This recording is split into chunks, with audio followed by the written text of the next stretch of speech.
नमस्कार मित्रों, विश्वधर्मा चैनल आपका स्वागत करता है और आपसे प्रार्थना भी करता है कि आप शेयर, लाइक, सब्सक्राइब करें। तो जय गुरुदेव अवश्य लिखें। यह आपके लिए और आपके परिवार के लिए उत्तम शब्द है जो आपका कल्याण करेगा। मित्रों, आज हम आपको बेल पत्र से स्वर्ण निर्माण की विधि बताएंगे जो शास्त्रों के अनुसार है। जो व्यक्ति इस क्रिया में संलग्न है या जो यह क्रिया कर रहा है उसके लिए यह हो सकता है अति महत्वपूर्ण हो। जय गुरुदेव। मित्रों, ऐसा बताया जाता है कि जब स्वर्ण का निर्माण करते हैं तो उस क्रिया में पारे की भस्म काम में ली जाती है और वह हजारों गुना तांबे को भेद सकती है, यानी उसमें मिला सकती है कुछ भी। तो इसके लिए हमें पारे की वह भस्म चाहिए जो उसको भेद सके। तो इसी के लिए यहाँ हमने वनस्पतियों द्वारा इसको बनाया गया है। आप उस विधि को गौर से सुने और समझें और फिर अपने तरीके से अलग अलग प्रकार से समझकर बनाएं। वैसे और भी सारे वृक्षों की हमने बताए हैं, तो आज हम बता रहे हैं बेल वृक्ष, जो साक्षात शिव का स्वरूप माना जाता है और शिव की कृपा भी उसके ऊपर रहती है। और कोई व्यक्ति उसके पत्तों से, यानी कोमल पत्तों को साफ कर ले पहले, यानी धो ले अच्छी प्रकार और धोकर उसके पानी को निकाल दे। फिर उनको किसी खलबट्टे में जो पत्थर के हों उसमें कूटे और कूटकर उनका कोमल पत्तों का रस निकाल ले। और रस निकाल कर आप उसमें पारे को घोटें, थोड़े पत्ते भी उसमें हों, यानी उनके पत्तों में और पारे में इस तरह से उसे घोटें कि उसकी गोली बन जाए। उसका रस उसमें मिल जाएगा कोमल पत्तों का, और पारा उसमें इस तरह का मिल जाएगा, आपको दिखाई नहीं देगा, गोली बन जाएगा। उस गोली बनने के बाद उसको गोली को हमें भस्म बनाना है। तो या तो शराब का पुट दे दें उसमें पहले, या आप डायरेक्ट बनाएं। डायरेक्ट बनाने के लिए आप किसी यंत्र में रखें और उसके अंदर उसकी भस्म बनाना है।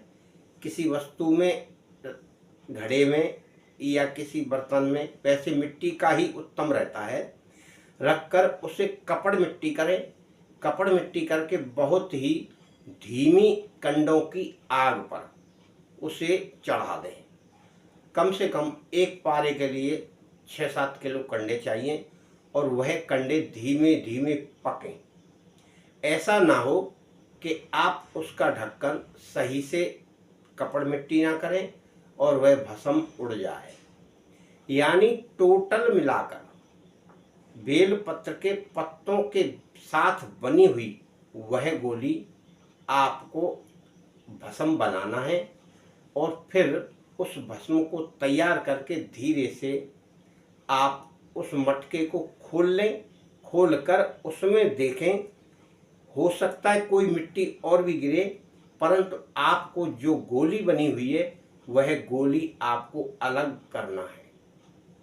यह सारा कार्य आपको गुप्त करना है, किसी को बताना नहीं है, क्योंकि वैसे तो इस क्रिया पर भगवान की शक्ति रहती है और आसानी से प्राप्त नहीं होती।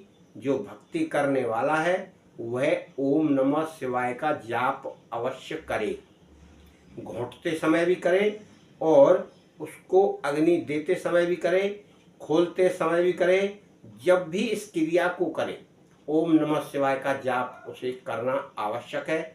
अब आपने यह अगर भस्म प्राप्त कर ली तो आप फिर तांबे के पतले पत्र लेंगे, तांबे के पतले पत्रों को लाल करें, लाल करके इस भस्म में से थोड़ी सी भस्मी उठाकर उस ताम्रपत्र पर डालें।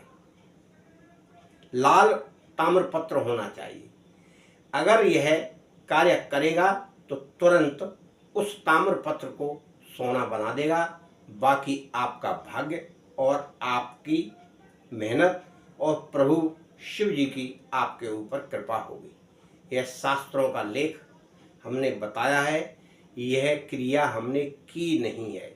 मित्रों, कुछ लोगों के आग्रह पर यह स्वर्ण निर्माण की अनेक विधियां, छोटी छोटी विधियां हम डाल रहे हैं। सोना बनाने की कोई बहुत बड़ी विधि नहीं होगी। अगर बहुत बड़ी विधि होती तो साधु संत महात्मा इसे नहीं बना पाते, क्योंकि जंगल में इतनी वस्तुएं और इतनी सामग्री और इतने साधन कहाँ से संपन्न होंगे। इसलिए जो साधन आराम से मिलते हैं उन्हीं साधनों से स्वर्ण निर्माण की विधि बनाई जाती है। यह बात अलग है कि वह कौन सी औषधि है, कौन सा वृक्ष है और कौन सी क्रिया है जिससे पारे को या रांगे को स्वर्ण या चांदी बनाया जाता है। मित्रों, आप अगर कर रहे हैं तो आप करिए, और जो नहीं कर रहे हैं वह केवल देखें, आनंद मनाएं और लाइक शेयर सब्सक्राइब करें। और जय गुरुदेव, जय माता की, जय श्री राम अवश्य लिखें। इसके लिए धन्यवाद।